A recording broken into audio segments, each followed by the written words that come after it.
an early contender for 2025's Game of the Year. What's driving the record-breaking success for Clair Obscur Expedition 33?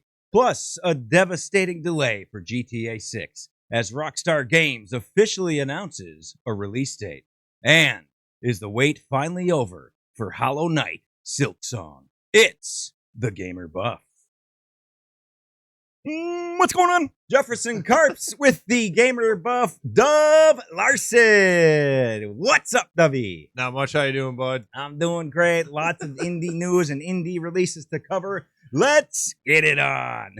Where else can we start? Clair Obscur Expedition 33, already a contender for 2025 Game of the Year. Yep. Already the highest rated game of 2025. The highest PlayStation user score of all time. Took only about 2 days to reach 1 million copies sold. A movie is already in development. And all of this accomplished while being released 1 day after Elder Scrolls Oblivion Remastered. Hot damn, Clair Obscur. Dove, tell me about it. Why is this game so amazing? I mean, like, they just meld so many great things together. If you haven't seen my video, maybe check it out. But in there, I talk about how they just do a great job of mixing the old with the new, especially with that turn-based combat. They add just like a little bit of rhythm, both with like a quick time event that adds like a little bit of bonus to whatever spell you're doing or whatever action you're taking, but also with the dodge and parry. And like, you might be able to get through an act of the game without dodging too much or parrying too much, but you're not going to be able to finish it without turning it on the easiest mode without having to do those. So like, if you want to play this game legit, you're going to have to learn those two things. It's amazing though. It's fun. Great acting. The probably some of the best acting I've seen in video games. Charlie Cox, amazing job.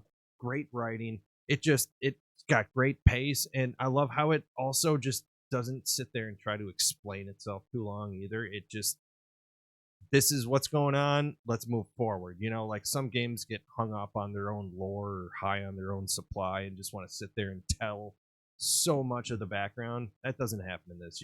You're moving, stories moving, characters, arcs are moving, and it's just a lot of fun along the way. So there's a lot of reasons that this is amazing. Dude, first of all, Clair Obscur, they could get hung up on their own storylines, their own plot. They could. This story's amazing. We're going to leave it at that. But like, this could be a kick-ass like fantasy novel. This thing's incredible. They're already developing a movie, and they were developing a motion picture before this thing ever blew up back in January. And this thing's been out for a week. Yeah. I mean, this is an incredible game. You need to watch the official Indie Spotlight review from the Dove, the Gamer Buff, at the Gamer Buff on YouTube. You have to check this thing out. Watch the review, like it, share it, go buy the game. It's Clair Obscur Expedition 33. It's a fucking monster, a huge success to celebrate for indie gaming. Hell yeah. Now, Dove. Yes. It's been a while since the follow-up to 2017's Hollow Knight was announced. Hollow Knight Silksong first announced in 2019. That's 6 years, homie. It's a bit too long. Do we finally have a release date? Kind of. 2025. So no. No. Okay. We really don't. Well, what's going on? They're in the news. Yeah, well, they're giving out a demo version, but you have to be in Australia in the, let me make sure I get this right, the National Museum of Screen Culture, the ACMI. It will be available there and only there September 18th for a demo. Where do I sign up? All right, so I bet there are a lot of people who are like considering going there. Yeah, absolutely. If they find out the release date is after September 18th. Well, and that's the point to hit on here. So there's going to be a version of this, a demo, you say, version of Hollow Knight Silksong at this museum on September 18th. Yep, in Australia.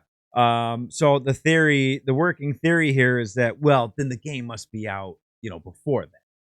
Right, but I feel like they would have given us a release date then if it's going to be in summer. We're rapidly approaching summer here, folks, and this game has been mentioned for what, about 6-7 years, or teased for 6 years. So I feel like they would have told us that, but I could be completely wrong, and they're just genius when it comes to, marketing and all that stuff. But honestly, I feel like a demo could just come out months before the game's out. That happens all the time. It's just, a taste of what we're almost done with. So I hope it's out by then. Don't get me wrong, I'm not trying to be a naysayer, but also I live in a world where indie demos are out before the full game are. True. Plenty of time. And it adds up because the developer, they're Australian developers. So yeah, Team Cherry. Yeah. So why wouldn't they do a cool thing, demo this Absolutely. at this random Australian museum, and then after that, the game will eventually be out very soon after that, I would think, certainly in time for the holidays. Right. Like, why not create some awesome buzz in the community, and then everyone wants it for the holidays? I mean, right. Regardless, it doesn't matter. It's going to come out around there, I feel like. So, it will. Let's be thankful that it's coming out soon. We're looking at, Hollow Knight, Silksong. We're looking at fall. That game's up here. Fall 2025, and they're not going to be afraid. Them and nobody else. Nobody is any longer going to be afraid to release their game, indie or big title, in the fall of 2025. We'll tell you why coming up soon. Dove, the developers behind Drug Dealer Simulator 2 would like all you Schedule 1 supporters to know that they want nothing to do with any sort of a lawsuit. They mentioned all of this at a press release that said, and this is how I read it, Schedule 1 ripped us off, but we don't want to sue them because you guys all hate us now. Yeah, I mean, that's essentially what they said. The direct quote is, "We want to state that despite the fact that we do see many similarities between the games, and that some aspects of Schedule 1 were probably heavily inspired by DDS, we as the developers do not feel like we are being robbed by anyone, blah, blah, blah." Like, shut up, please. For the love of God, just shut the hell up. It's fine if your publisher is suing them. I understand it's frustrating. You guys are taking the brunt of it with the review bombs of your developed game. You might not have a hand in it, but when you leave posts like this where you just sound like a whiny little asshole, I can't get behind you, man. You're a jerk, and I don't understand the point behind the press release other than say that we did it first. It's our game. They ripped us off. We're not mad about it. I mean, it's a bad look. I think DDS is done. That franchise is done. Oh yeah. Schedule 1 still in early access. Early access, and it's a better game. I much better. Played it for over 100 hours in early access, and they're not even done, man. It's a great game. Check it out if you can. And DDS is just upset. Byterunners, just bite me. So Byterunners, that's the developers. Yeah. For DDS. And something movie games essay or something is the publisher that's looking into whether or not they might have a lawsuit on their hands. Right. With Schedule 1. It's a terrible look for Byterunners. Not good. And DDS is done, dude. Schedule 1, the new king, and these guys are going out like whiny little punks. And that's all there is to this story. That's all there is. It's not fun. You know what's fun? Indie release radar. That's what's fun. You want some of this stuff? Hell yeah, I do. Ask me for it. Give me some of this indie shit, man. Ask me with a little passion. Give me the goddamn indie game, You want it, don't you? Well, yeah. You're dying for it. I told you about it, for the love of God. That's a good point. Let's take a look at the indie release radar 2025 release, ZWAARD. Tell me about it. Let's take a look at it, ZWAARD. All right, man. This game, if you've looked at it before or are looking at it right now, it definitely looks like Hyper Light Drifter. Little Zelda inspiration as well. Looks like a lot of fun. It's an open world game, action, 2D, top down. I love it. You customize your blade. It's very random with all the elements that you discover in the open world. it's going to change up your blade, how it affects in battle, you know, all different types of things you can collect to change it up. And, you know, enemies are going to be, you know, weak or resistant to the different changes you make to your sword. So it's just a lot about that customization of the sword. It just looks really awesome. I love these Zelda inspired games. It's looks to be a solo developed Kickstarter out of Netherlands. Man, this game just looks amazing though. So yeah. Let's support this. Wish list it if you haven't, man, because I have. Yeah, absolutely. Wish awesome. listed on Steam 2025 release. ZWAARD, gathering comparisons, like you said, to a 2D top-down Zelda, a classic Zelda, or a Chrysalis for you poor kids out there. Like this is what you're looking for. I mean, it's Hyper Light Drifter fans. Just can't wait for ZWAARD. Like this is gonna be. I'm excited for this, this is great. This is why we do the indie release radar, and I don't hand this out to just any game. I certainly don't do this each and every week, but ZWAARD, boing, right? I'm fully erect for this game. Dove, rapid fire. Let's hit this. This is big news. That a little cool. Big, huge news. GTA 6 official release date, baby. Extremely disappointing. May 26th of 2026. October 29th. I don't understand. I still don't get that. A crushing blow. That was our prediction, right? Yeah. October 29th. Yeah. Based on the Max Payne poster. 3, yeah. They let us down. Well, you were wrong. I'll take the heat. I was full on board. Distance. Yeah. I asked off for work for that date and everything, and now it's next goddamn year. Rockstar Games put out the release today, and with the official date, May 26th, next year. So, I mean, what you're devastated. This sucks, man. I've been waiting for this for so long, over a decade. I love the Grand Theft Auto series. You know, I'm a big indie guy, but Grand Theft Auto, I've loved these games from the get-go. I've loved them from the original. I've played them all.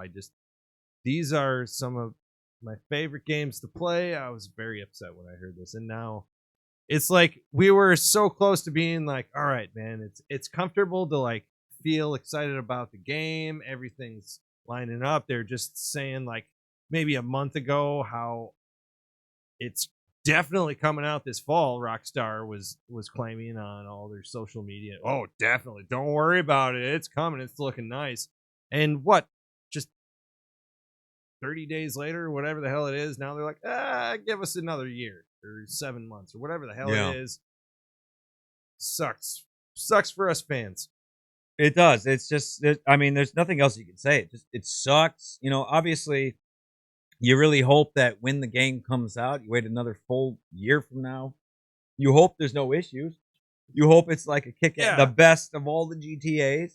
But I don't know. Rockstar Games, they dropped the ball on this one. And how about all these companies that have been delaying and afraid to put out their games because of, you know, the shadow of GTA 6? Now they're probably like, God damn it. Right? Everyone who thought they were in the clear for the next year, and like Fable, for instance, is probably like, you know like who's not? We could have. Who's that? Ghost of Yotai. Oh yeah, They're in the clear, baby. Yeah, they dropped their release date last. That's going to be one of the biggest releases of the year now, like hands down. That's PlayStation's game of the year.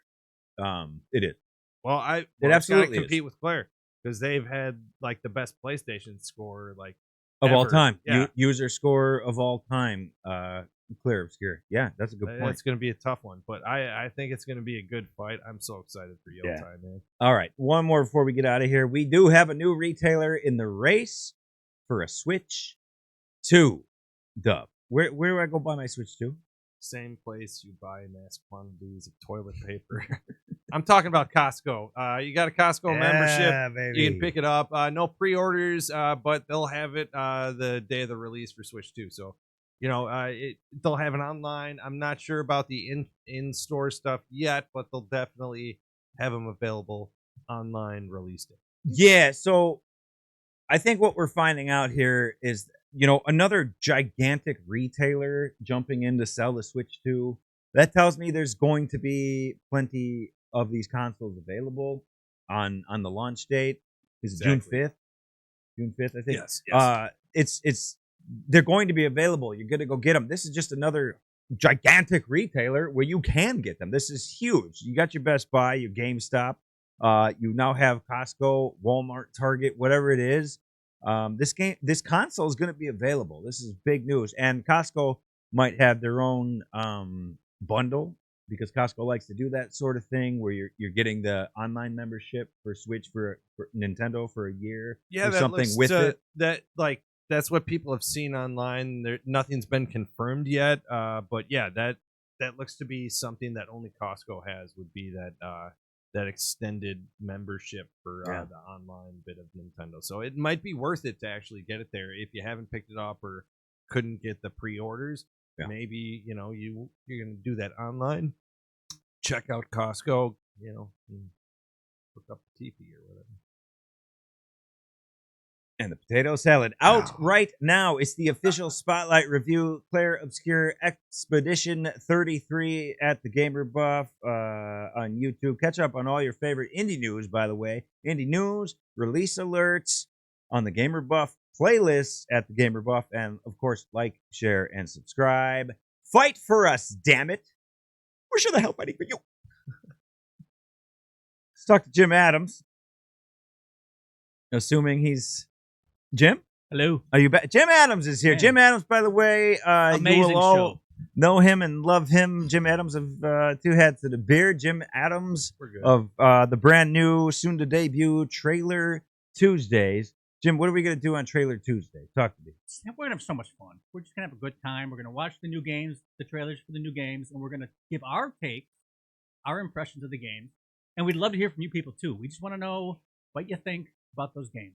That's it. It's just trailer viewing sessions. Probably a 4-pack of trailers. Yeah. Every Tuesday games, for you people. in there, it's gonna be so much fun. Trailer Tuesdays with Jim Adams. You're gonna spray your creamy humor all over it. Oh my goodness gracious. Jim, what's on your mind? Yeah, no. First of all, real quick, best show of the night. Best show you guys have ever done. By far. Best you nailed joke it. of the night. No, I just wanted to say, fresh joke for you guys. You mentioned earlier Byterunners. Yeah. Byterunners. This just came on the wire. You probably didn't hear about this. When asked if DDS is full of sour grapes, Byterunners CEO Marv Albert said, "Yes." Because of the whole. Listen, people on YouTube and all around the world love a good inside joke. We did this show twice because Jim stopped recording the first one. Producer extraordinaire. And yes, at the end of the first one that nobody could ever see or hear because he stopped recording it, half an hour before, he made a Marv Albert joke. Still landed, though. It's still fresh. Yeah. Well, 100% fresh. Dove, the first time I told you how handsome you are. The second time, I won't. Thank you guys for hanging out with us. Again, Indie Spotlight, Game Reviews, Gamer Buff Podcast, brand new Trailer Tuesdays at the Gamer Buff on YouTube. Thanks for hanging out with us. We appreciate you. We love you. We'll do it again in a week. Hey, fellas! Game on! Game on! Wait. What? I thought we were... Dove, it's very late. Yeah, I got... Somebody yelled at somebody about making a joke with that. Well, because we stayed outside eating chicken for like 20 minutes earlier, I think. Yeah.